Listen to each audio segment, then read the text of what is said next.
Oh, hey. Yeah, I'm just finishing setting up some stuff here before the stream, but I see your comment.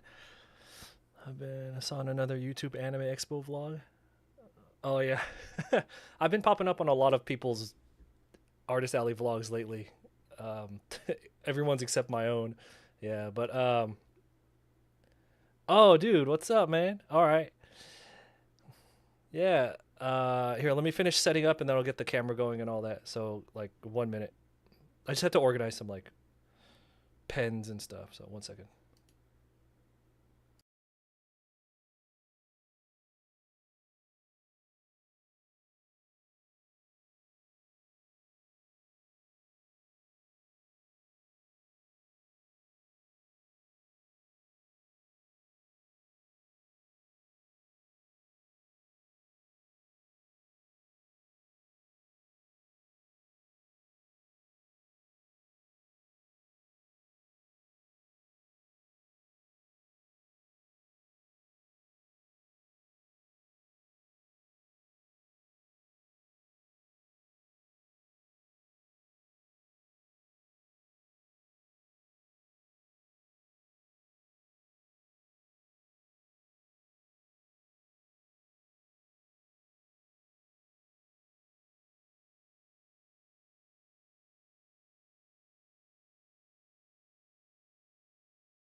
All right.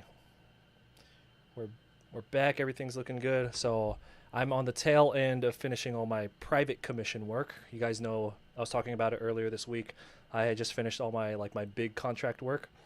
Um, so while I wait for the next wave of big contract stuff to come through, I'm finishing up my smaller private commission stuff. So we're gonna we're gonna do all that today. But yeah,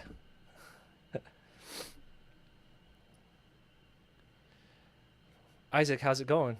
Or my bad. Corner, how's it going? I try not to say people's real names on the streams. You said it already, so it's okay. But normally I don't say people's real names on stream. But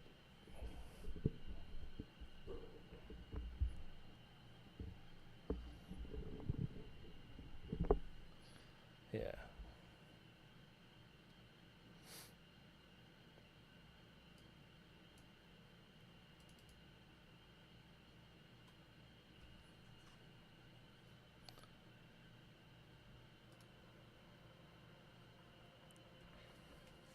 So how you been? What's up?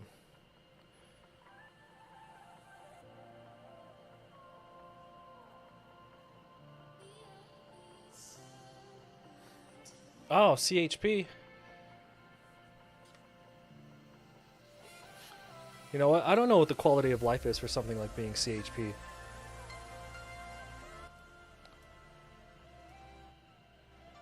Because I know you're on the freeway a lot, but I don't know. Like, are you dealing with as many violent people when you're CHP as opposed to being like, like FPD? You know what I mean? So get this fucking microphone out of my way, man. I bumped my Cintiq into the mic, and I cracked the side of my Cintiq. Not the screen, the plastic bit behind the screen. So it's fine, like it's totally functional. But I mean, that Cintiq's like that was over like $3,000. I ain't trying to crack it on this $10 mic mount, you know? Anyway, that really annoyed me.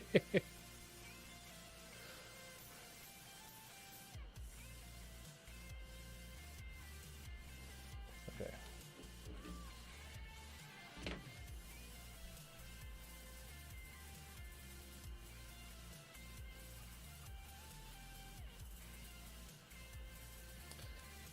All right, so this is actually this one right. This drawing right here is somebody's Twitch channel points reward. Oop. It takes a lot of channel points to get one of these, but you can do it.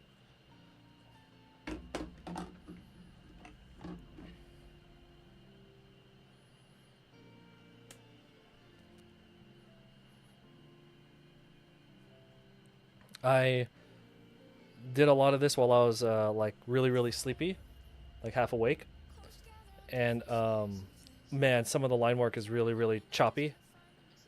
So after we do the coloring, I'm gonna have to go back in and kind of clean up the lines. I mean, what do I do that's not half awake, right?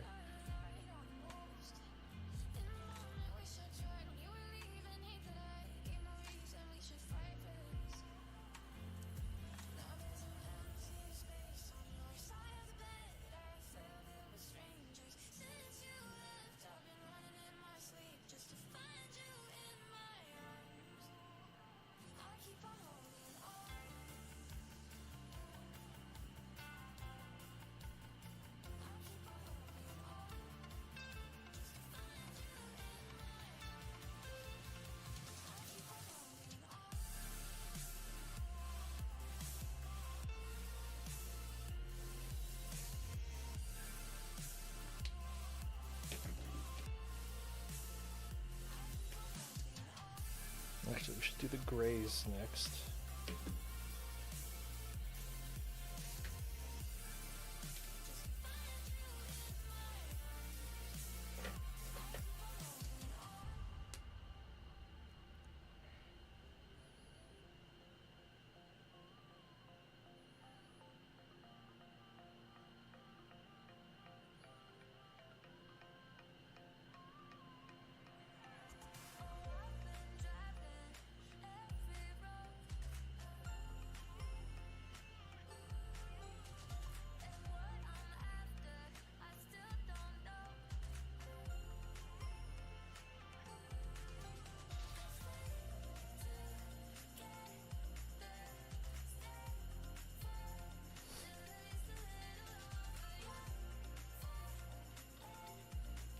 Oh, you're out now. Okay.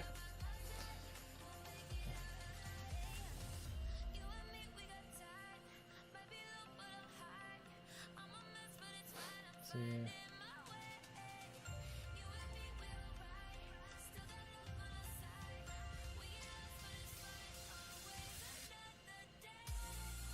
Okay. Yeah, you know, certain careers are not a good fit. If law enforcement, you know, that's law enforcement's a very unique lifestyle. It's just rough, man. Nah, go ahead. I need to up my chat numbers. Fucking spam.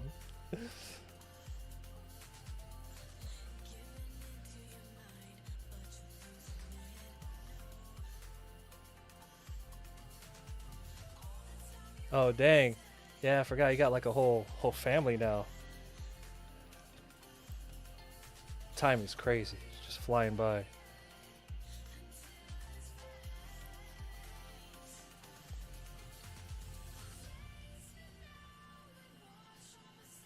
I can't remember what was your rate? Like what were you doing when you were in?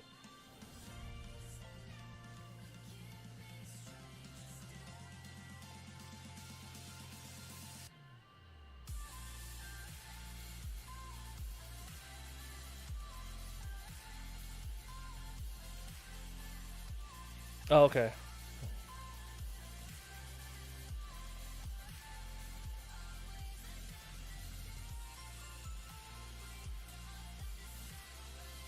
None of that translates over to civvy life? Or you're like, it does, but fuck all that. Which that's fair too. You know? Like that's fair too.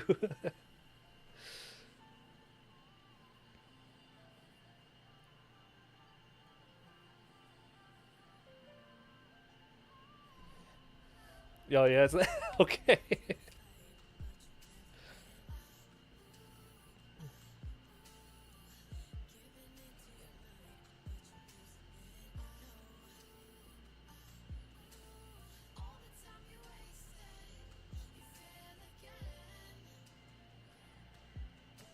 Dang, I got real messy over here with this line art. I had stayed awake for I think like 48 hours or 49 hours, something like that. And I was doing this drawing, and I remember, like, at one point I woke up and I was like writing, cause like I stand at my desk, so I was working on this, and I was just falling asleep. And then when I woke up, I was like writing. So that's why this is black right here. I was writing right. There's like words under there. So that's when I was like, okay, it's time to go to sleep. We'll come back, finish this tomorrow.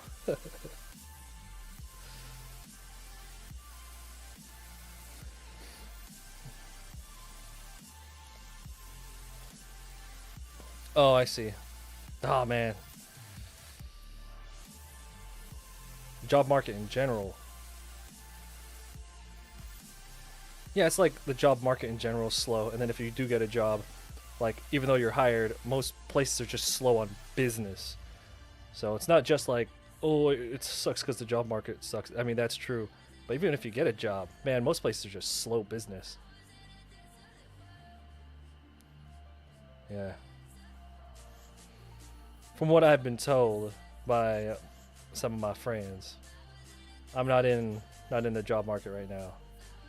So I can only speak on what I've been told, not on what I know.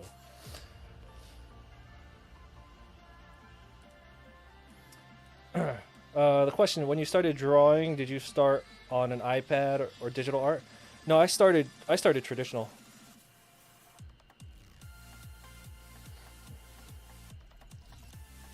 I started traditional. Even to this day, I still mainly traditional. The only time I do digital is like for pieces that need to be. The only time I go digital now is if the project that I work on, and usually it's somebody else's project. All my personal projects are traditional. And anytime I work on somebody else's project that has to be digital, then I'll do it. Anytime I do one of those big collage pieces with a lot of characters, for production reasons, those have to be digital. Otherwise, I'm like almost completely traditional. And as time goes on, I'm moving more and more traditional. So I think I'm at a point where now that I don't do those collages anymore, the only digitals I do, yeah, are bigger client works. Even like private commission works. I used to do private digital commissions, like just single character stuff, like, stuff like this. And while I'm open to that, I just don't get those anymore. Most people are going to get traditional from me. Anyway, no, I started traditional. I started with, it was a small Wacom bamboo, which is essentially an iPad. Actually, an iPad is actually better than the bamboo tablet that I started with, because an iPad you could just draw right on it. The old school bamboo I had was it was a Wacom. It was the kind where you draw, but then you draw on the tablet, but you still have to look at the screen. So there's a bit of hand-eye coordination that you have to develop with that, and then it has to be attached to a computer that also needs its own drawing program and all that. An iPad is really good because it's all in one right there. You have you get to draw right on the screen. So there's none of that like coordination, and like there's no that you don't have to develop that extra motor function, right? Yeah. So another question: you did your first con, but we didn't have what everyone else had. What prints would you recommend to use for her art starting out? Oh, my bad. Hold on. She loves Procreate on the iPad. Procreate is a fantastic program, but it is locked to the Apple ecosystem, so that's why I don't use it. She has a Wacom, the one with the screen. Was it hard to like get used to a different program? Okay. Each program is going to feel different. You just kind of have to find the one that you like and then just stick with it.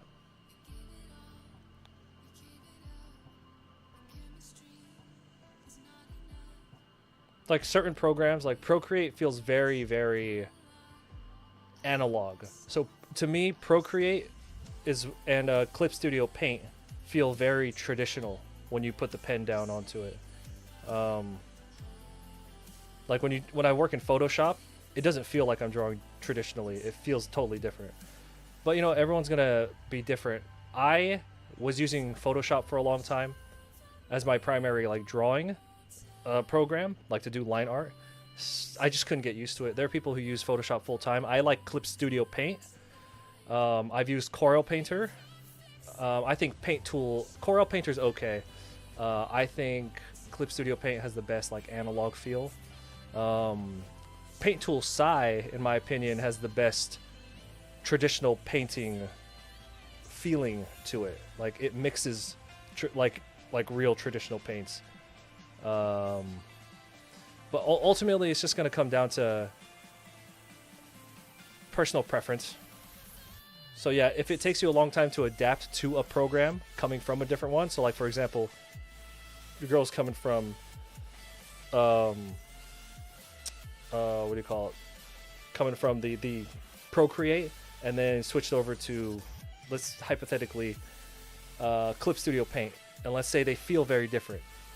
You're just gonna have to give it a couple weeks, and if after a couple weeks you're still not used to it, try something else.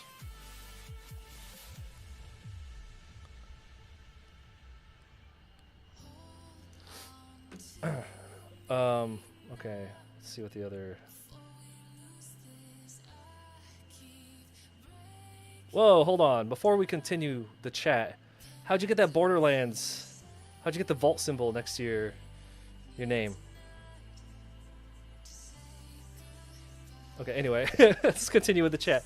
Another question. You did your first convention, but we didn't have what everyone else had.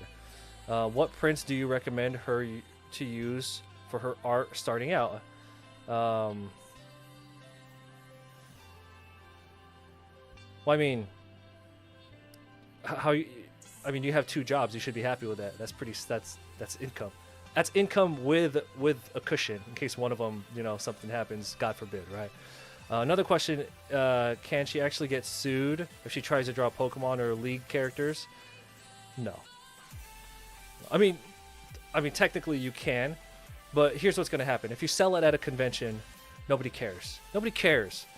If you have an exhibitor spot at the convention, you know how the exhibitor art contracts work, where they're just like, you have to have a license for it. But if you go to the artist alley, they don't care. Nobody cares. And if you try to sell it online, unless you start moving mad product, nobody's gonna care. Or if you put it up online, and then you label it like League of Legends, like Pokemon. Like I never use the keywords Pokemon. I never use the keywords League of Legends, right? So like, let's say they catch you selling it online, they're gonna send you a cease and desist before they sue you, right? So no, there's a lot of steps. There's a lot of steps in between you doing fan art and then getting sued, right? It's just like, you got to do it. You have to assume somebody's going to notice. You have to assume somebody's going to care. You have to assume they're going to take action. They're going to send you a cease and desist, and then you have to you're going to have to re-offend, and they're going to check you again, and then go from there. So if you go through all of those steps, at the minimum, you go through all those steps, and you're still pushing it, you deserve to get sued. That's your problem. But in regards to what to bring, I can't answer that. It's going to be like what... Oh. Guilmon. Guil Mon.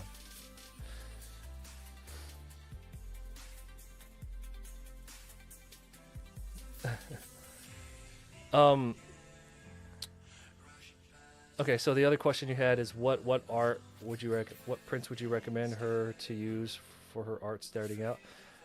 I'm always going to be the one who says just draw what you like. That's it. If you wanna just focus on making sales, if you want to just focus on making sales, then the obvious answer is to just chase what's really popular. Or god damn, I got something in my eye. Is to chase what's really, really popular. Like this summer, that K-pop demon stuff was out there in like full force because that was really popular. So I know a lot of people who are making a lot of money on that.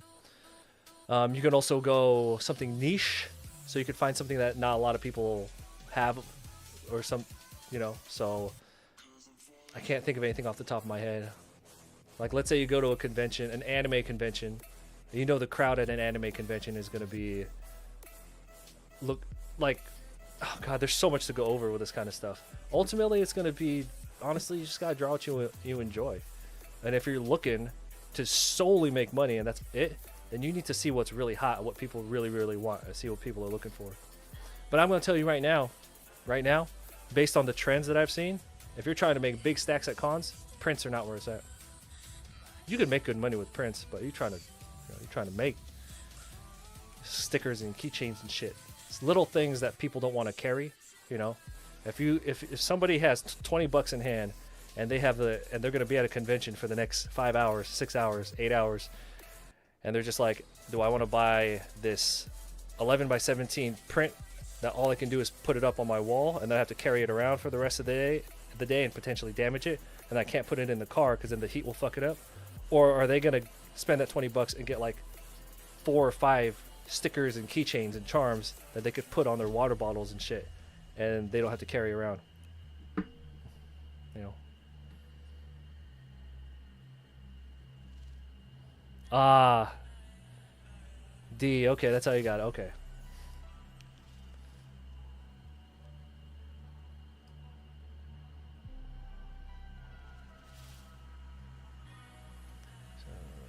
She wasn't sure, just stick to what she loves or hop on digital.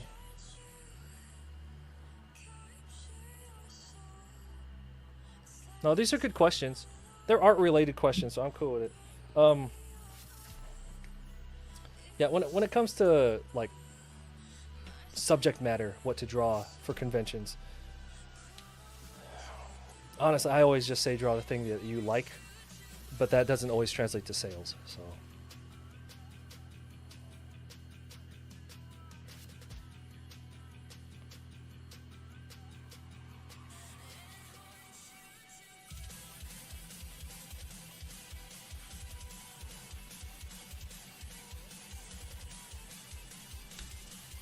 I like my my original concept art that I used to sell at cons.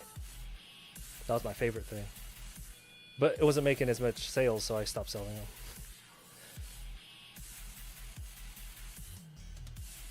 Oh, speaking of conventions, in October I will be in San Diego for TwitchCon. I have an artist alley table at TwitchCon this year, so if anyone's gonna go, you can come say hi. Yeah, I got a free copy of Borderlands. Free. I got a free copy of Borderlands with my my graphics card, and I haven't even installed it. I haven't even downloaded Borderlands yet. But the point is, I have it. So.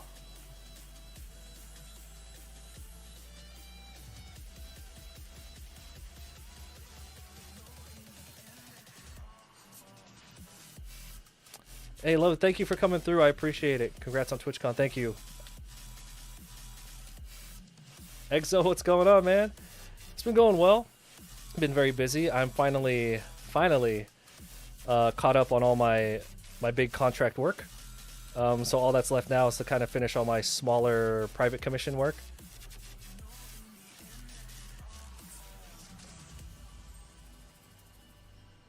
Sent all my deliverables to my clients.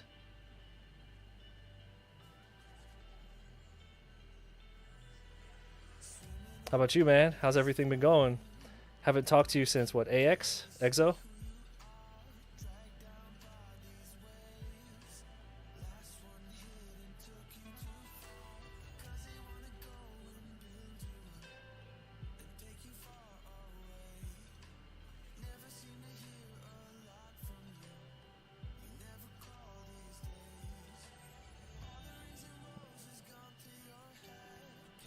I will be, once we finish the colors, I will be going back over it with a black pen to kind of clean up the line art, sharpen some of the spot blacks, and just clean it up. You know how I like to do it.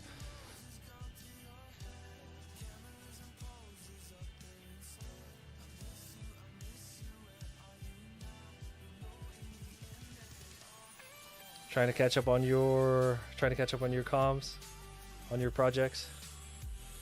If you get a commission from you, what is the timeline of getting it? I don't want to back you up with orders. First off, you don't got to worry about backing me up with orders. I'll take everything. I don't care. Because now that I don't really travel a lot for work or for conventions, I'm just home all the time. There's no quantity of work that I receive that's ever backing me up or overwhelming, because I'm just home and I can work on it all the time. The turnaround time depends on what the project is.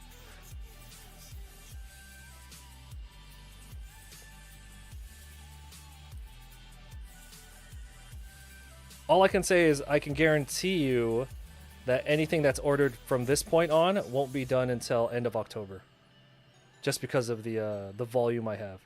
It's not overwhelming. It's just I could only work so fast.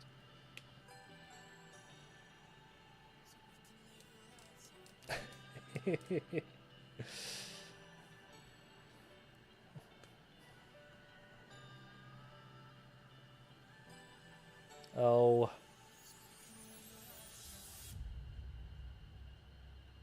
Well, Exo, I'm glad. I'm glad that you have. I'm glad that you're at a place where you're trying to keep up with your work. Could be worse. Could be worse, right? Neither of us could have any work.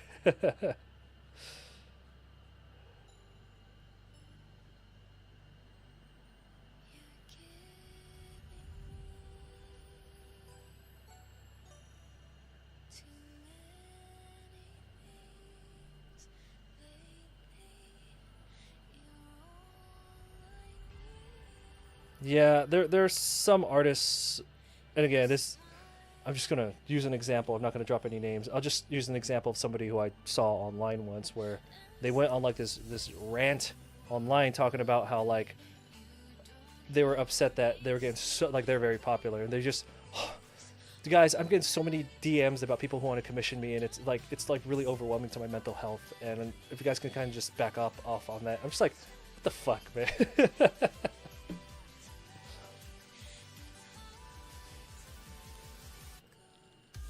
I know. It's just like that one chick I told you about. My business is going too well. I don't know what to do with myself. You know what I need to do? I need to go on a Hawaii vacation and just kind of get away from everything. When I come back, we'll take care of it.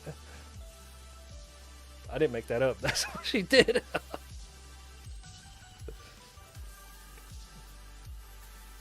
Anyway, what are we talking? What are we talking about?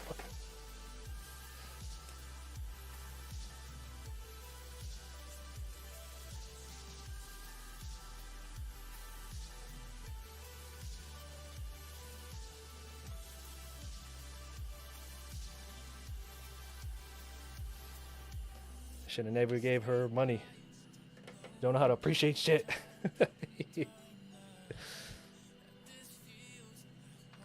Be happy you get a steady stream of work. Yeah, and that's not even just an artist thing. If you get a steady stream of work in anything, like what Corner over there was talking about earlier, he was talking about how um no, well, we won't use that as a specific example. Like, let's say in any field, not just art, if you are working as an auto mechanic, right? The winter slows down because people just don't want to leave the house and they don't want to get their car serviced, so shit slows down. So it's like any line of work where you get consistent, any career, you get consistent work, you should be happy, you know. Otherwise, what are you doing? What are you doing in that field?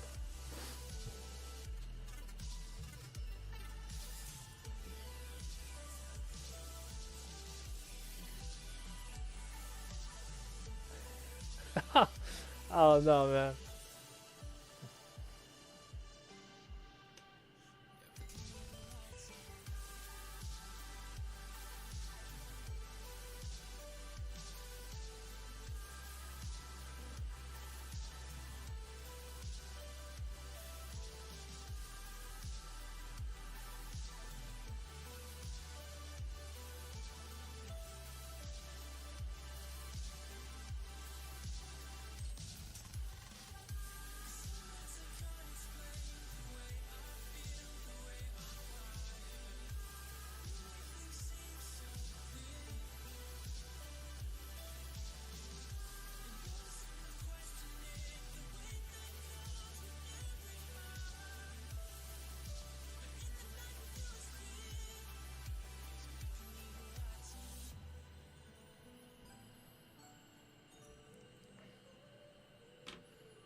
I did coaching for a bit. I know this guy who got overwhelmed with coaching sessions. Like, oh,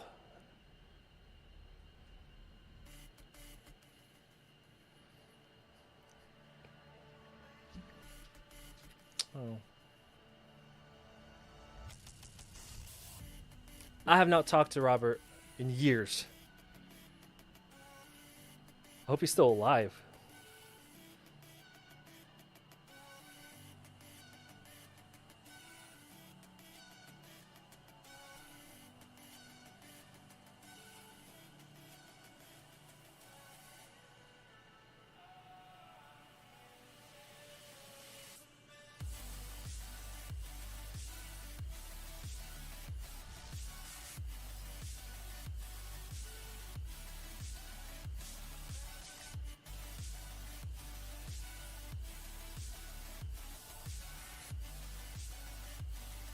Mm. This year's TwitchCon is going to be real fun.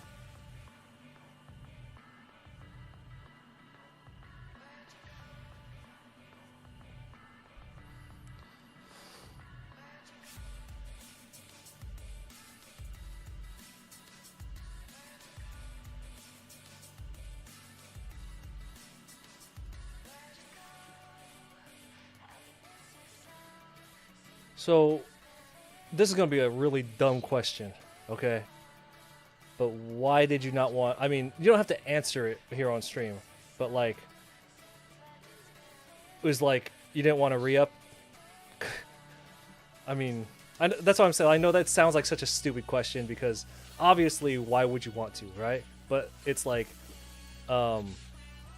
is it... You're just like over it? Yeah, yeah.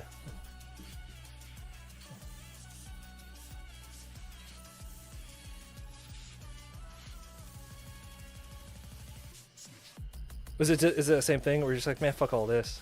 Because that, I get. Oh, you did. Alright, you can just leave it, you can leave it there, yeah.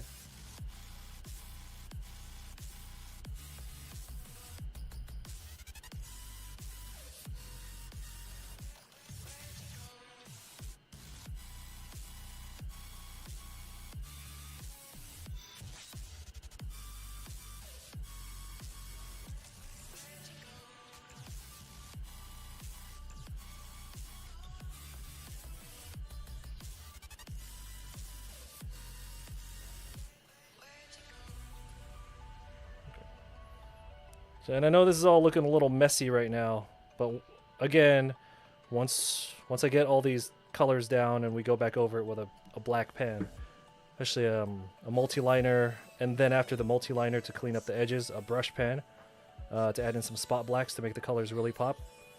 It'll look real fresh. So have you noticed that I'm using just a single color for them.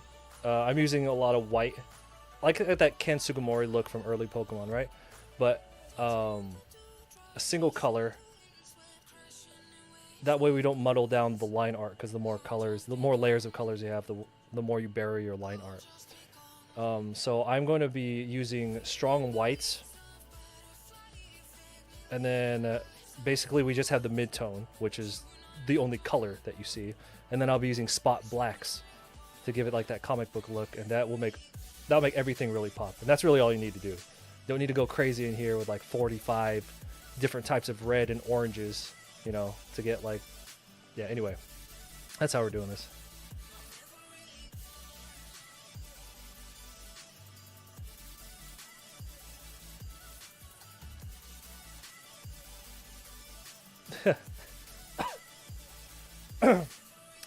Hey man, yeah, you know, looking back on life is a really interesting little exercise, right? Like, so for example, okay, so at Anime Expo this year, I was behind my artist alley table, and I ran into one of my old friends from high school, and we post high school we wasted a lot of time. We used to go out driving like for hours in the middle of the night and just like go to parties. It's stupid shit, right? Anyway, he's a cop now, right? And he's got like a family. He's cool, and I've settled down, you know. I'm all right, I'm cool. And we were just talking about like, man, I can't believe how much fucking time we wasted just driving around not doing anything. And he basically said, yeah, but you know, sometimes you just got to do that. It's just life. So it's funny to think back on how much I'm not gonna say time wasted playing Yu-Gi-Oh, because if I didn't play Yu-Gi-Oh, I wouldn't have become an artist. Um, but yeah, you look back on it and you're like, man, I could never sit there for 6 hours every Friday and every Friday, Saturday, Wednesday, Friday. Can't remember what days the tournaments were. Earlier this year, my buddies tried to get me back into Magic, and I went to a tournament, and it was so much fun.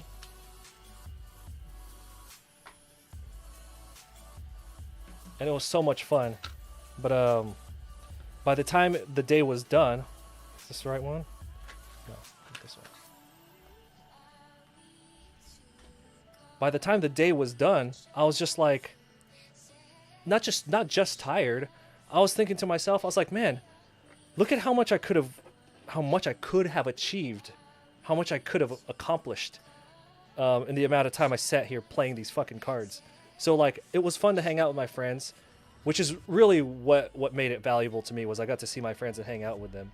But it's also like, and I enjoyed the game. Like, I enjoyed it, but I was like, look how much I could have accomplished today.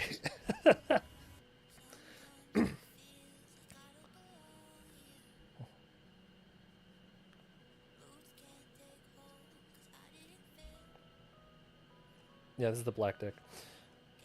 Yeah, like I built I have my green deck here, but I built this black one for my wife.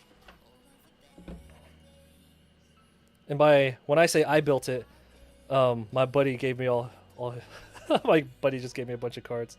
Or he had a giant stack, and then he just let me pick what I wanted out of it, yeah.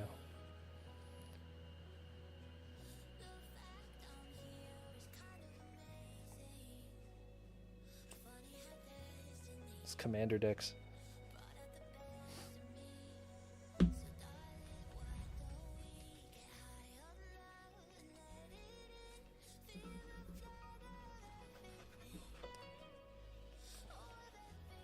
You've changed since the military.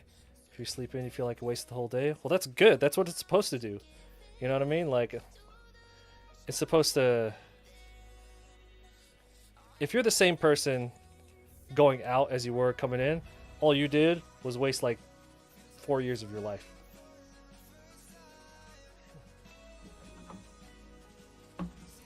Now, to be fair, there are some guys who don't learn a goddamn thing. That's real shit.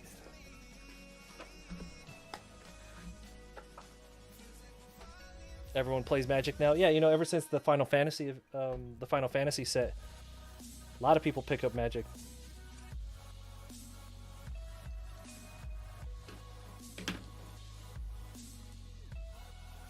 We still need a gray right here, but not like a super duper. Oh wait, where'd it go?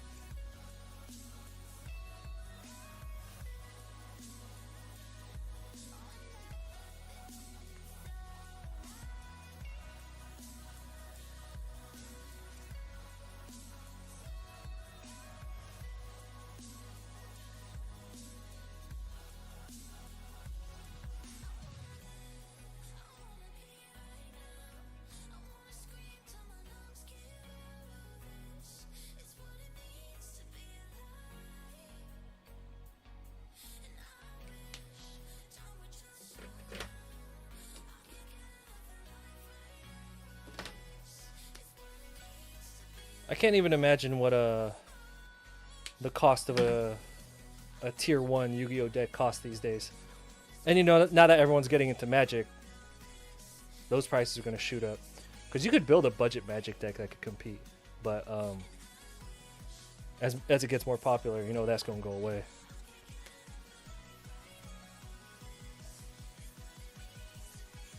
Okay, you say everyone's playing Magic. Are you sure everyone's playing, or are there just more people who are doing the card flipping bullshit, ruining every hobby? These fucking hustlers. I'm hustling, man. I bought literally every card pack every Walmart in my zip code, right? We're gonna open them here on stream. We're gonna open all of them here on stream.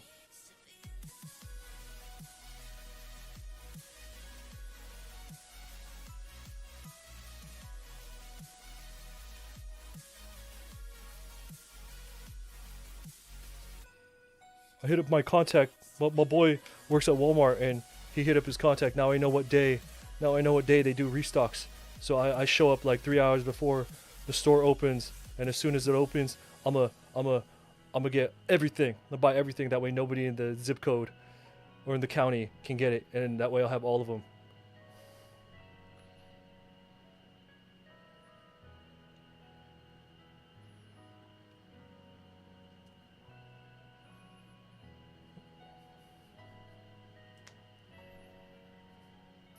I mean, like, that's the free market. I get it, right? But that's why we can't have hobbies anymore, man.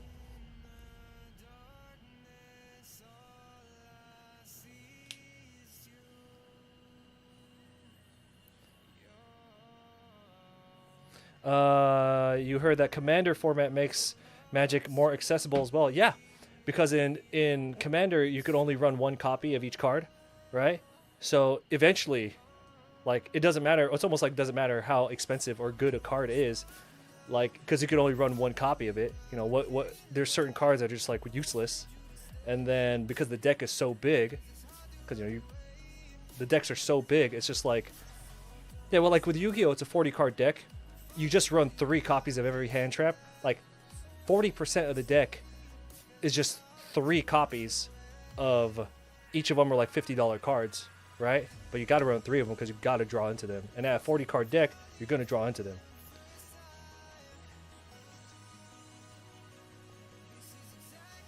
Yeah, so even I think that's why even a budget commander deck can compete, because like if you not like compete at the top tier level, of course not, but like you can go to like a locals and play with like a $10 deck, you know, just borrow lands from the shop, as long, you know what I mean? Because there are certain shops that let you do that, and it's just like, you know what I mean? Just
oh yeah, yeah, you guys can totally just slap together some commander decks and just go at it. It's a hell of fun.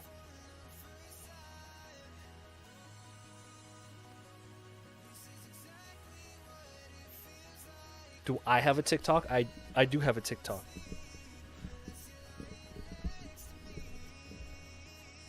I think. Hold on. Let me see what my username is.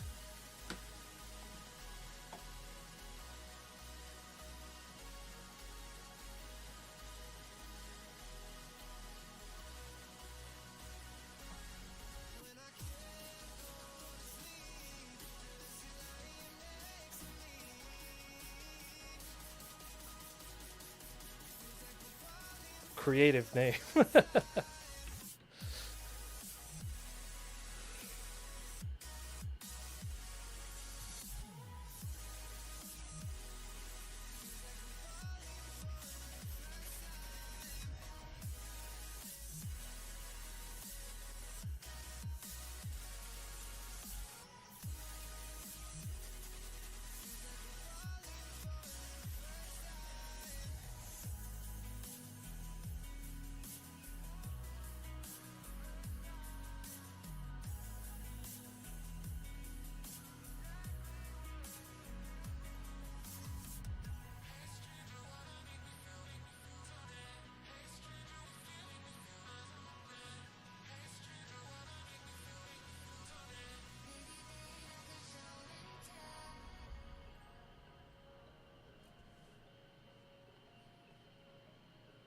Well, I appreciate it.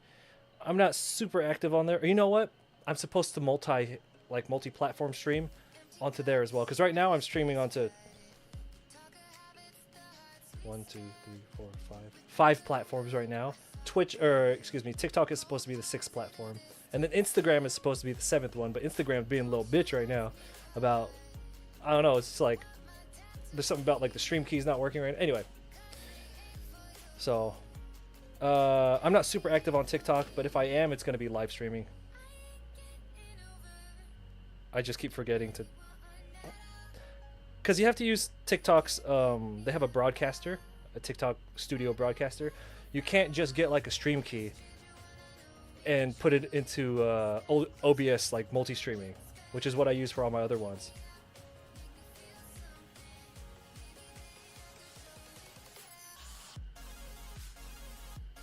So inconvenient.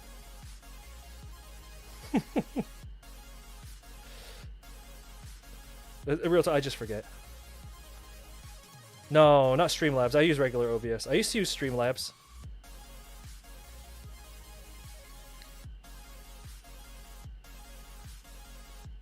I used to use Streamlabs, but it was really annoying because like, because you have to like log in to all your shit on there, right? And you have to like connect accounts, and like if you get logged out of one thing, I found that sometimes I'd have issues, like I'd have hard time logging back into my Streamlabs account. And it was just a pain in the ass. I'm just like, okay, well, OBS Studio, it doesn't do any of that. It's just like put in the data, hit stream, and it just sends the data, and that's it.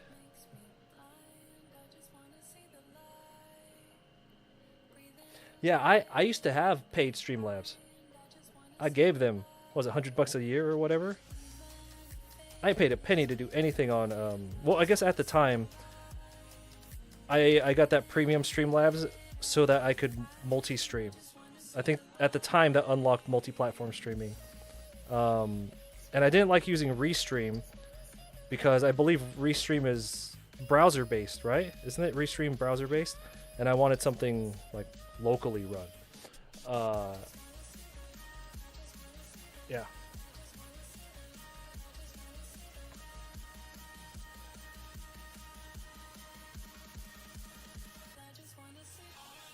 I got to give it to Streamlabs though. They make doing like alerts and stuff, having it all taken care of right there on being able to take care of all like the alerts and all that stuff all in one, we call it, broadcaster, like one program, is really convenient. You know, like because I'm using OBS Studio, if I want to make alerts or whatever, I have to make them on like Stream Elements, and then I have to, yeah. So there's like a whole extra step involved with that. Thankfully, I don't really care about alerts, so I have them. I can't get the audio to work on them, but at the same time, I kind of don't care. So, but if you're like a big streamer and you just don't want to deal with any of that, and you just want your alerts ready to go, you want everything, yep. I guess that's where I could see Streamlabs working out. All right, man. Hold on, my wife texts me. She must need something.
Yeah, you know what, Jags? That's right. If you're brand new to streaming, or if you're not like tech savvy, basically, it just takes care of everything for you. And if you're not multi-platform streaming, you're just like, I just stream to Twitch, you know, and then you have to log into your Streamlabs account and you connect your Twitch account and you're done. I could see that.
trying to decide what color, because Gallantmon is like a white body, but I don't know if I want to do that. I'm trying to decide if I want to use, because I use the cool gray for the white portions of them. So would it make more sense to continue with that cool gray theme into Gallantmon, or to go to warm gray? Give me 1 second, I'll decide. Anyway, which is better for longevity? 8-speed automatic for transmission. DCT.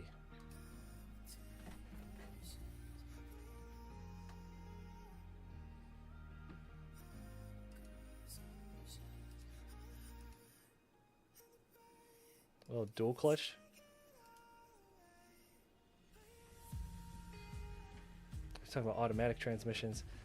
You know, my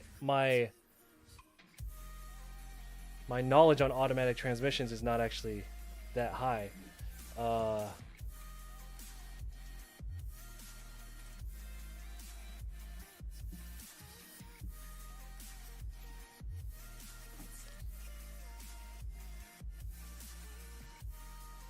I don't know. I don't think you're gonna have. I think modern cars, you're not gonna really have transmission issues on newer cars unless you really abuse it. However, I think you just stick to Japanese cars and you'll be fine. That's kind of my. Also, you could always just go look up customer reviews and reports and stuff.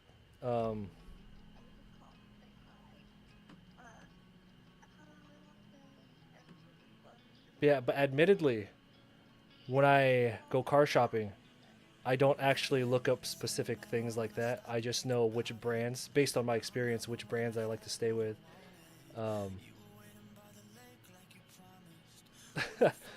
It's like if I can't get a manual, I don't care. But I don't know. My direct answer to that one is I don't know. But you know, if you stick to a Japanese car, you are much more likely to have reliable long-term parts. That's just a fact. So.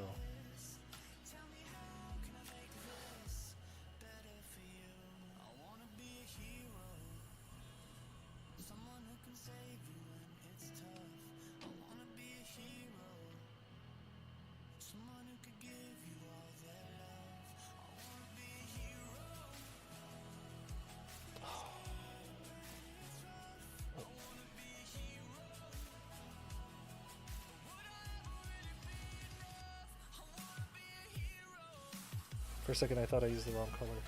Oh, this is right.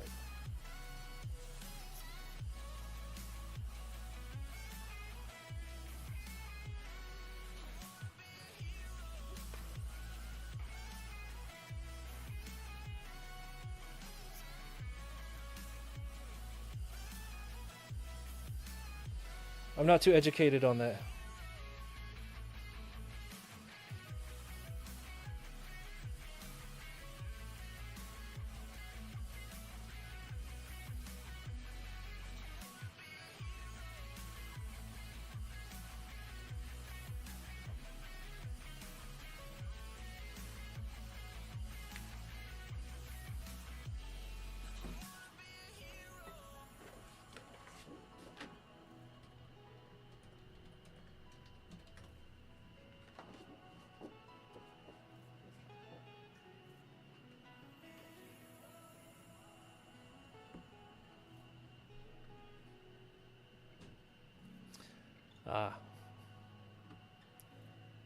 Santa Fe, Hyundai. I think Hyundai's like, because again, I've been out of the automotive loop for about a decade now. I haven't been following tech news, automotive tech news, releases. I haven't been keeping up with I haven't been keeping up with anything. Are Hyundai's in a good space now? Like in regards to reliability and build quality and stuff?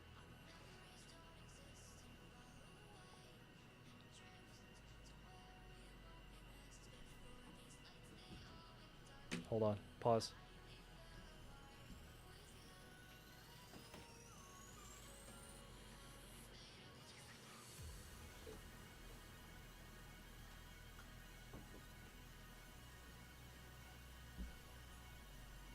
right, give me a second. Wife's she's calling me. I'll be like right back. Hold up.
Okay, we've returned.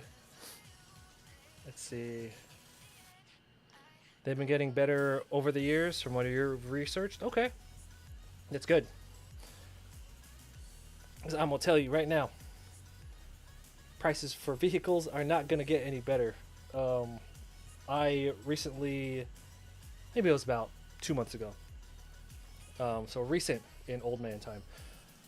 I went to go help my dad shop for a new truck. We were looking for Tacomas. Um, you know, not a Tundra, a Tacoma. At least here in California, you cannot find a Tacoma brand new for under 50 grand. I'm like, what the fuck are you talking about? Now, these are not like TRD models.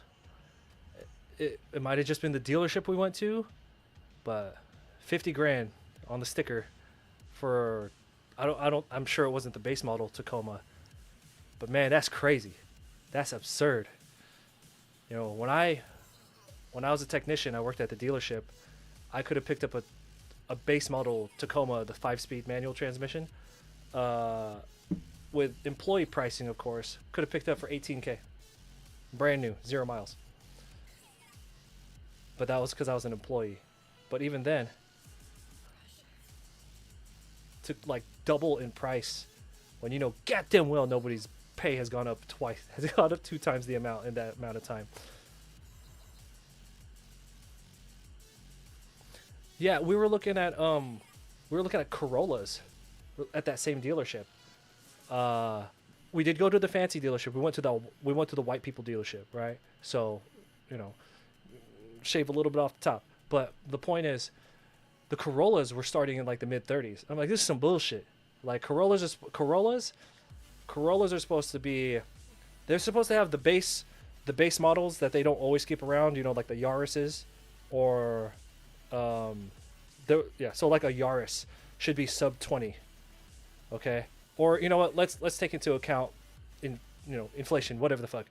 So 22 to 25 and below should be like the Yaris. You know, 20 realistically 20 to 30, but let's say 25 to 30 should be the Corolla. Everything above 30 should be Camry, and then it should go into like when you hop that. Then you should hop brands into Lexus once you get above that, right?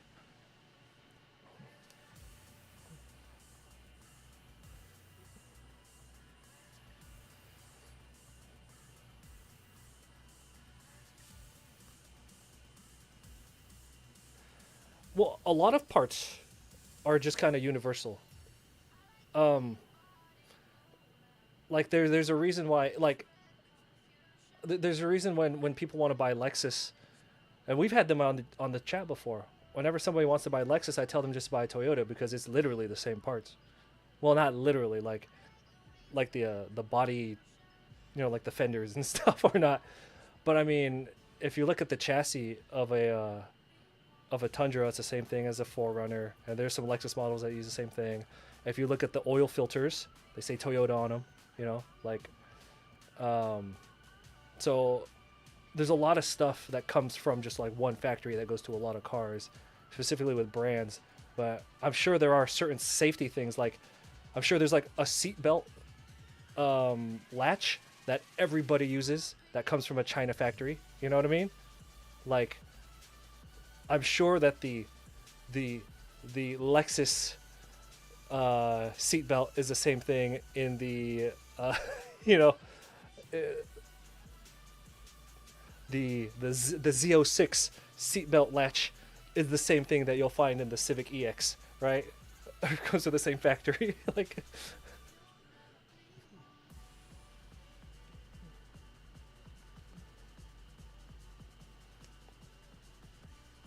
I'm that's just my that's me assuming. That's my assumption.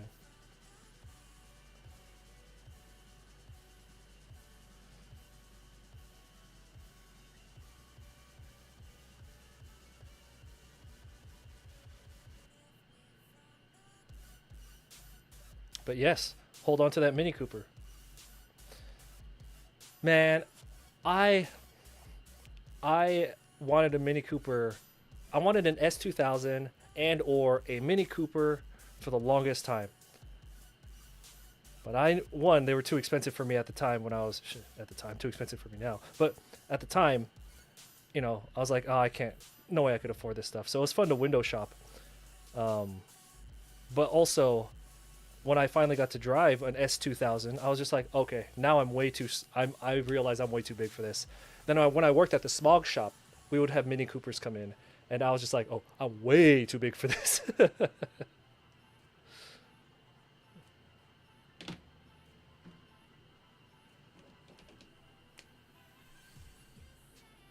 But man, those are nice looking cars though, man. The Mini Coopers.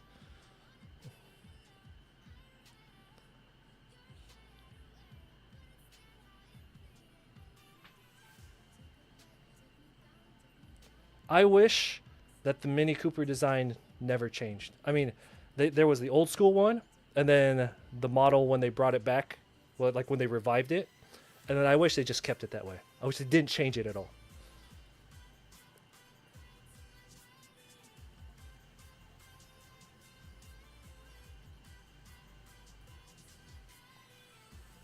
That's how I feel about the Nissan Z.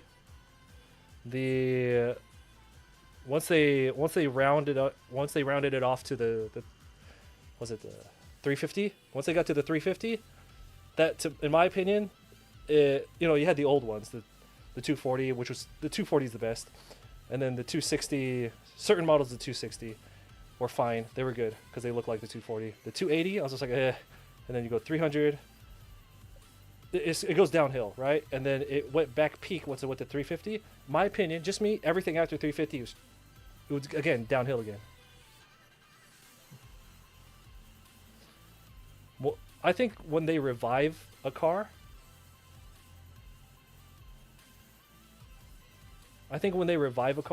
like what they did with the Mustang, they should have just left it. I know that they have to change it for like. Never mind. What I'm saying is dumb. I know they have to change it for consumers. It can't look the same all the time, or else nobody's gonna buy it.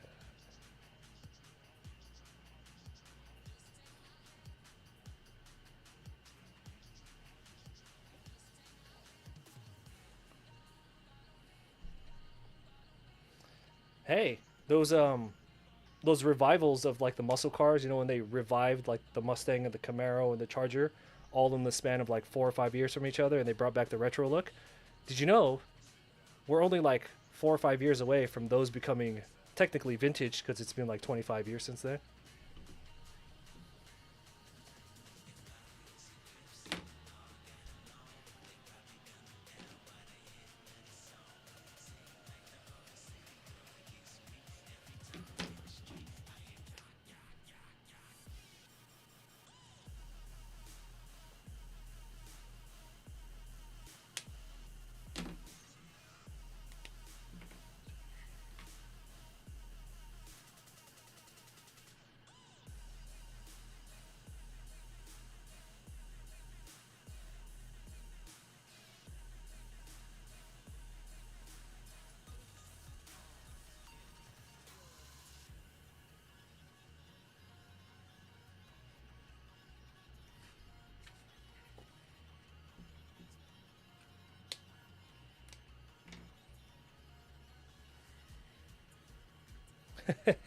Yeah.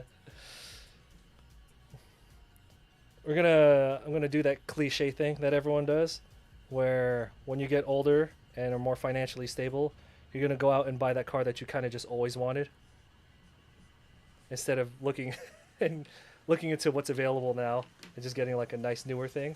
You're like, no, I'm just gonna go get that old shit that I wanted.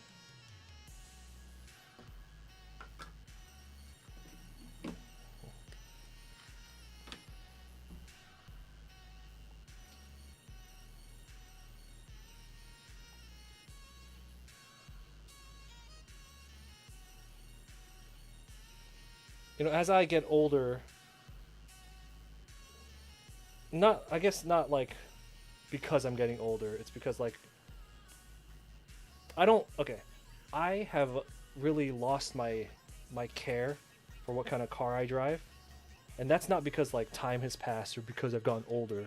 It's because as I progress through my career, I just don't spend time in a car anymore.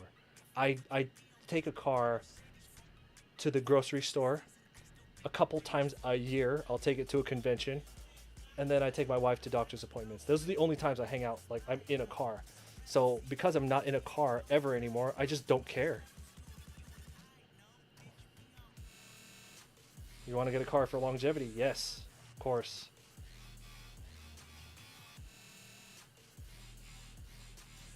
And you do have to get an SUV for everything you got going on. Absolutely.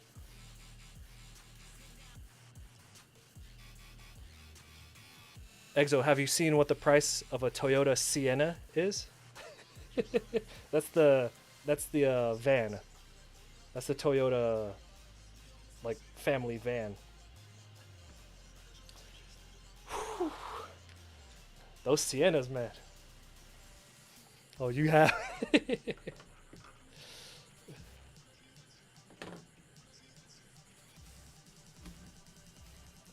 That shit's crazy. Dude, you could get like a Forerunner for that price. It's crazy.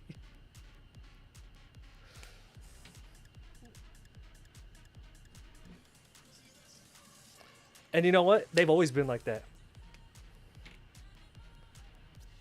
Like even when I was a technician, Siennas were always crazy and it always blew my mind. I was like, man, I don't understand this. And the reasoning, like I would always talk to the other technicians and they would always be like, well, they have families, so you want to get a van. And I'm just like, what are you talking about? What are you talking about? You can, you can get an SUV for like half the price as a Sienna. You can get a bigger than the Rav4. What is it? It's not the Forerunner. It's not the Rav4. The Highlander. You can get a Highlander for that price, or for like half the price of a Sienna.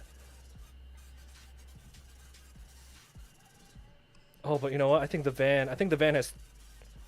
I think it's 3 rows. I think that's why. Yeah, no, because the Highlander's 3 rows as well.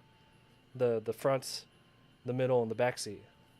The Rav4 is only. It's like the Rav4 is just a regular car where you have the front and then the back seat. And then the Highlander should have the fronts, the middle, and the back. And then the Forerunner is like all 3 of them. Yeah.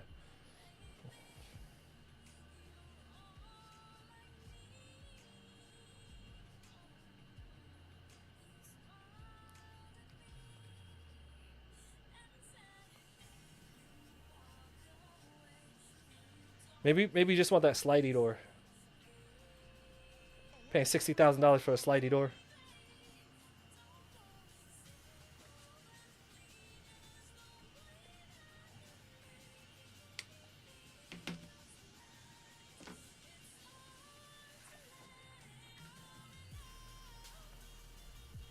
Van has more cargo space. If you fold the back seats down, have you ever seen the default trunk space in a van? If you have all 3 rows up, it's pretty small.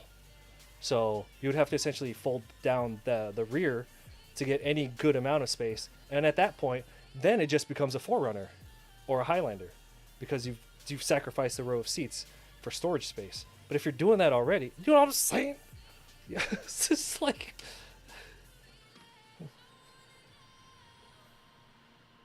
Anyway, this is 20 years later. We still having the same discussion.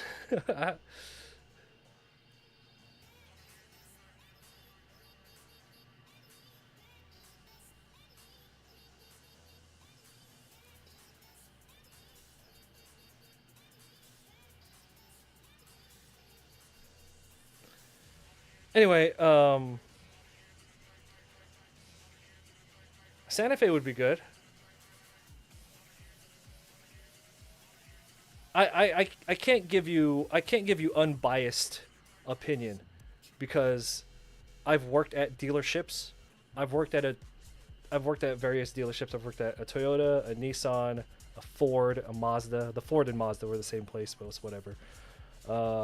And then I've worked as an emissions technician, which means I've worked with.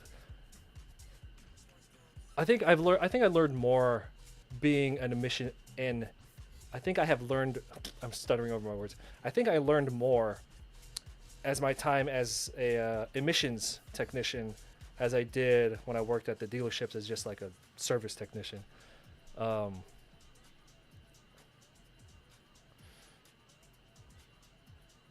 because the Hyundais at the time that were coming into the smog shops that I worked at, um, they would always have a lot of problems. They would always have vacuum leaks for some fucking reason. They had a lot of hoses in them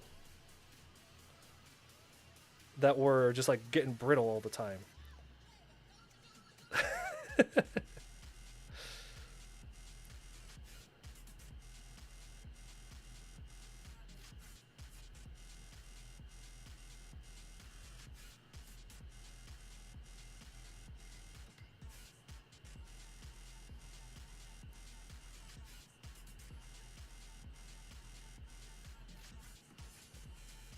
I don't know what that was about.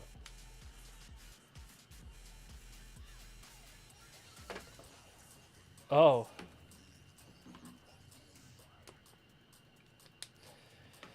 okay, I see. Because if you quit your day job and you need to go all in on like the art shows and conventions and all that stuff, you need to know that you can physically move everything that you need to. So you need to get that car before anything moves forward. Basically, that's good.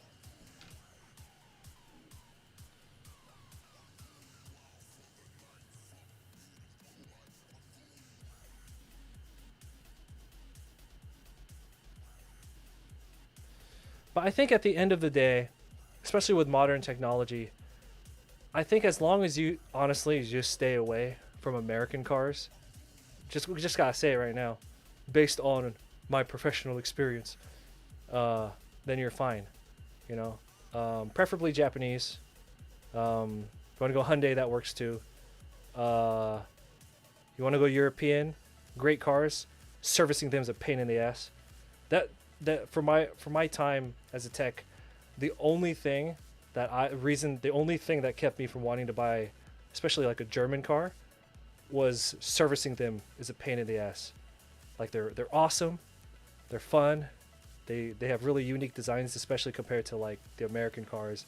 Um, the European cars just have such a nice, like they're really good with their designs, but servicing them is such a pain in the ass, dude. Fucking plastic on plastic on plastic.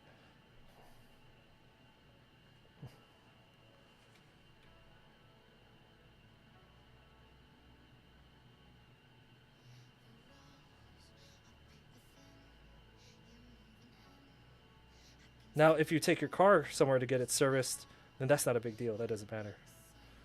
But I do my own shit. So actually, you know what? Even these days, I don't do my own shit anymore. Huh.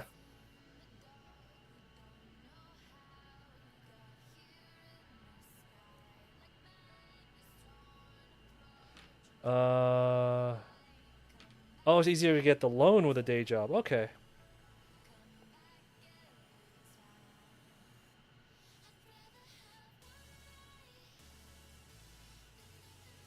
Fuck that. Just just do like three big cons back to back to back. Walk into a dealership with a cashier's check, right? And just be like, I'm walking out with a car right now. We're gonna pay the whole thing off, but you won't give me the price that I want. Be like, see that sticker price? You said sticker price is, what's that, 40? Well, I want you to have, yeah. Just walk in there and be like, sticker says 40K. All right, I'm gonna tell you what's gonna happen. You're gonna write out for 39K. That's 39 after taxes. You're gonna give me a year of what do you call it? You're gonna give me a whole year of free oil change tire rotation service, right? And you're gonna write it up right now. I'll fill out this check. If they say I don't know, oh man, I don't know about that. Like, oh, you don't want this commission? I'm gonna go talk to your buddy right now and see what they want to do with me. That's how you have to talk to car salesmen. I mean, you don't gotta be like, you don't have to be like, you don't have to be all crazy about it like I just did, like such exaggeration. But all the car salesmen I've known, ruthless, man. Which you kind of have to be, right? You come in there with a crazy attitude like that, you'll walk away with something, because they want the commission. Yeah.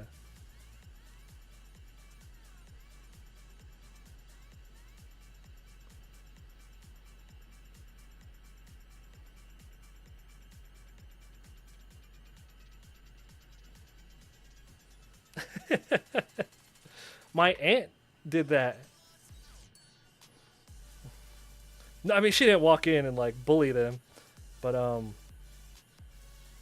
yeah, my aunt, I'm not gonna say exactly what she did. She was in the medical field, retired, no kids, she's not married, no nothing.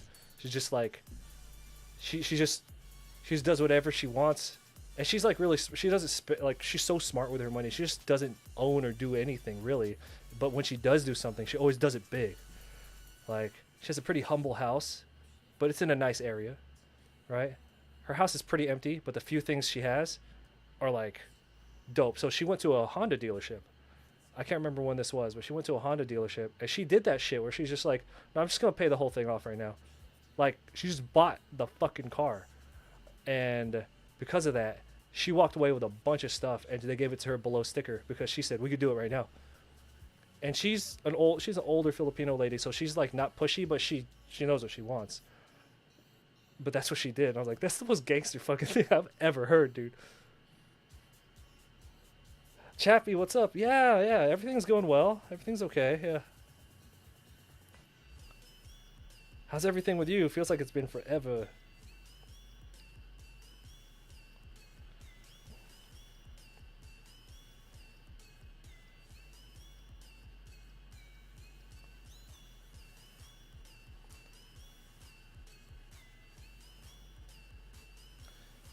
Yeah, she walked out with a Civic. I think it was an EX, so it was like the base model one, right? So I mean, she didn't go in and try and push a fucking Subaru STI off the lot, right? No, it was like the most baseline Civic ever, but it was brand new, right?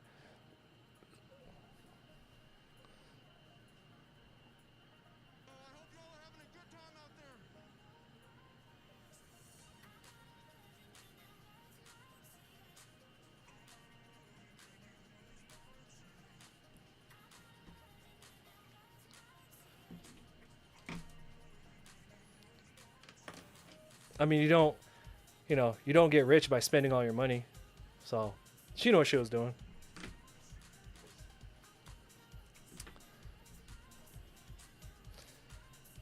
So with the add-ons, yeah, really when you walk out, one thing that you really want to try to push for, um, whether or not they offer it, but one thing you really should push for them to include is like a year of oil change and tire rotation service. So basically a 5K service. Certain cars that's a 10K service, but I think for baseline cars it's still 5K. But yeah, if there's something that you want to really try to add on to when you're buying a car, it's that. Because like, one, that's a lot of money to save if you can get the service put onto the car, because then that's basically you get a free year of service, and a dealership usually likes it because it'll keep you coming back to them, which is not just good for their business, but it's good for their technicians too, because as they get more services coming in, their technicians make more money. So it's just good to try and keep a car with you, because if they don't keep the car that you buy if you are able to get the service package with it with them, you're going to take your car to somebody else, probably another dealership. Because when you buy a new car, you're not going to Pep Boys for service. You're going to another dealership to get it serviced. You know, you're going to like more qualified people. So dealerships, if you buy a car from them, they want you to keep coming back to them to take care of the car. So try to push that, Exo, get that added on.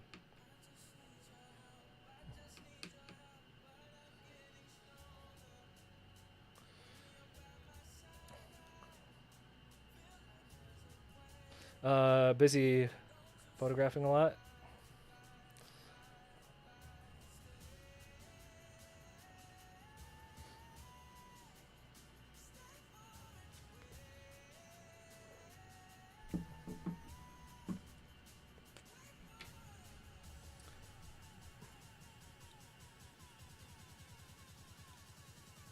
What are you shooting with these days?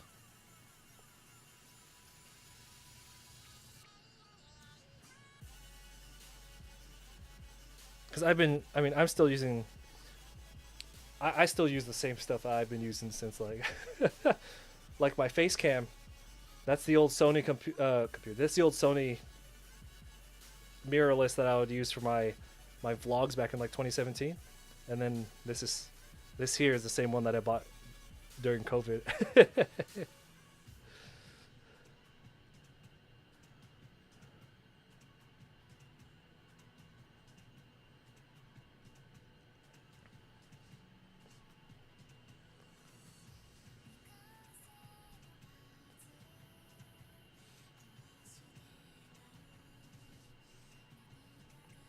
Okay.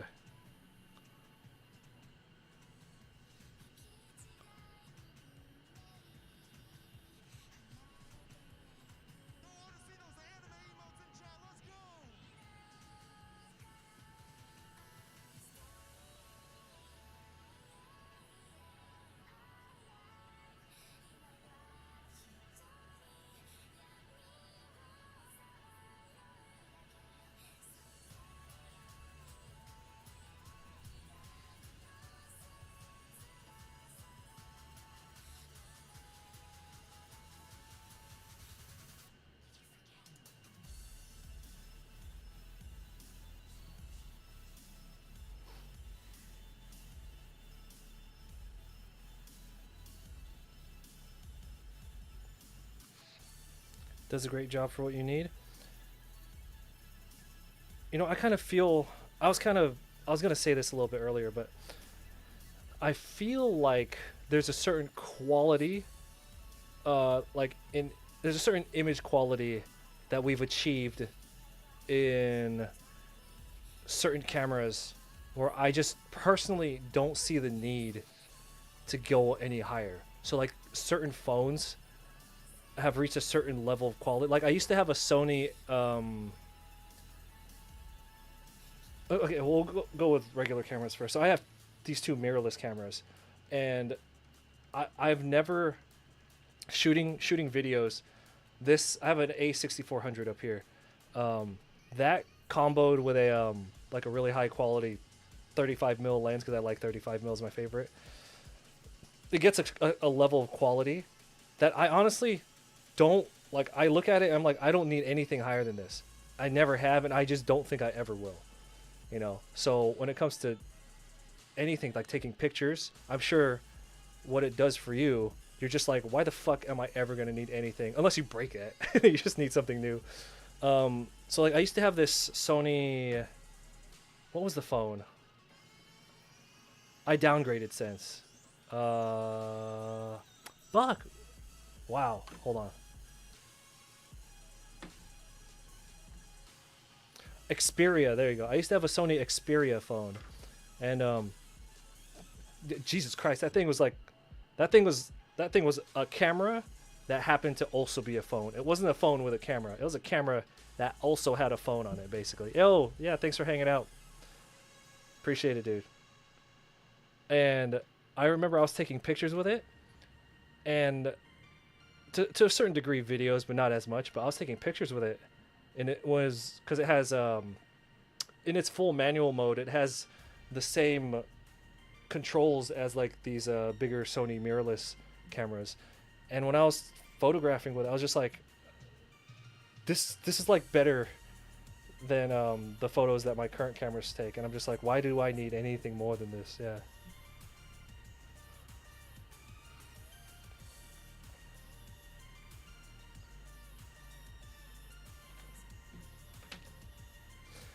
Well, I mean that's cool though, because like usually if you can't justify the cost of something, then you really didn't need it. Because when you truly need something, usually you don't have to justify anything. You're just like, well, I just need that, so we're gonna get it.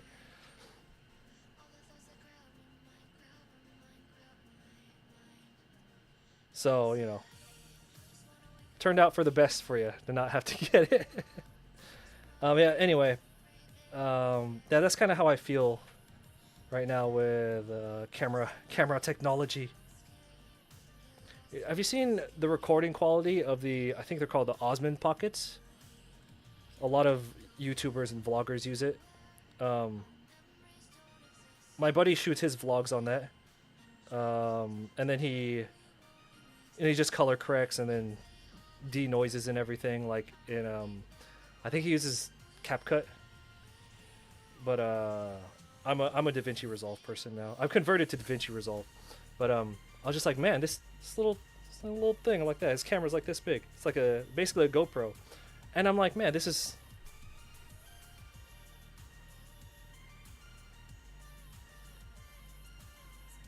So anyway, the thing's like the size of a GoPro. I'm like, the quality on this thing is better than anything I feel like anyone else will ever need. Especially if you have access to like good video editing software, especially software that could upscale and denoise.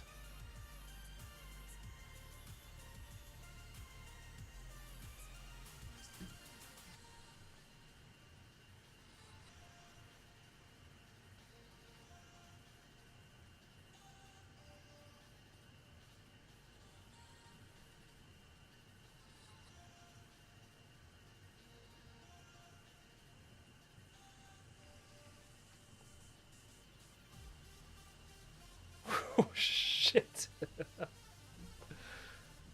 I mean, uh,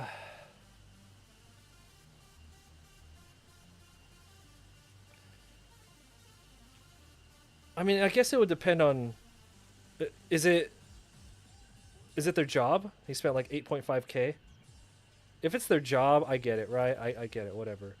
You do what you got to do for your job, right? Um, but when you're just making stuff or hobby wise,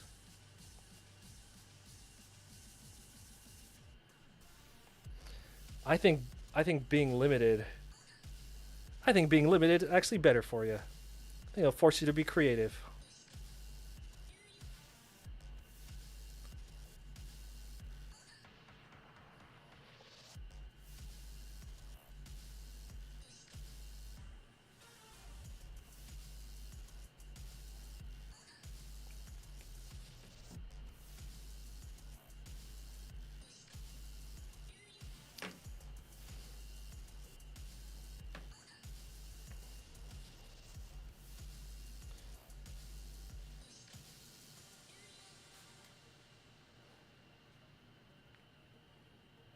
Oh,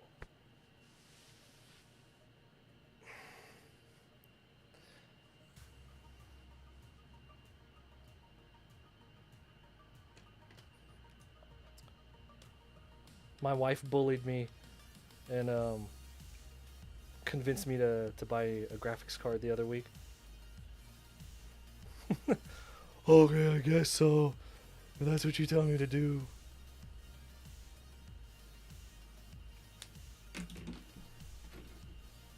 It's for work. All right. Well, anyway, that took a lot longer than I expected. I know. uh, no, this is what I got to work on next. I did this while I was half asleep, so there's some facial things that I need to fix. Um,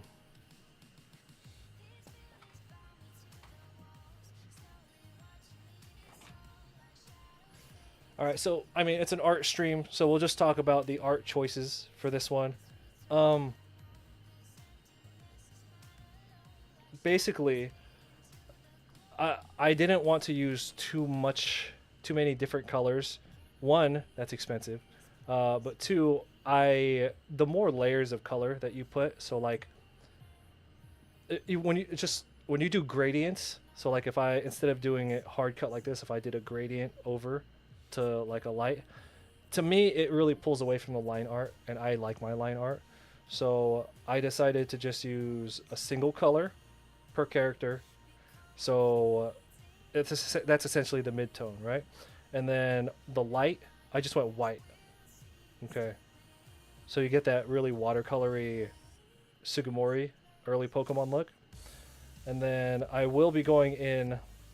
I'm gonna do it off stream because I have to be like super close to do it right. So I'm gonna go in with more blacks, darken the line art, and then put some spot blacks like that. So the combination of the black, the white, against that single mid-tone color makes everything really pop. That's why a lot of Western comics have a lot of spot blacks. That's how that works. So anyway, there. That's the simple solution to if you don't want to use a lot of different colors, but you want to make things really pop.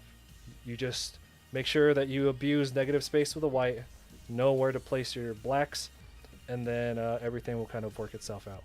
That's how it works. And you don't got to spend a bunch of money on ink. Yeah, so we'll hang out for a few more minutes.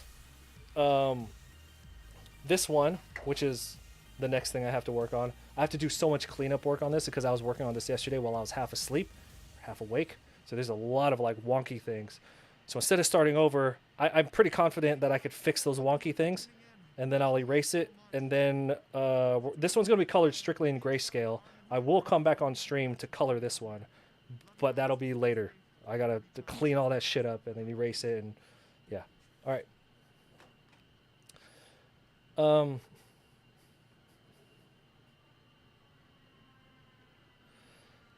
Yeah, Exo, I hope the car hunt goes well.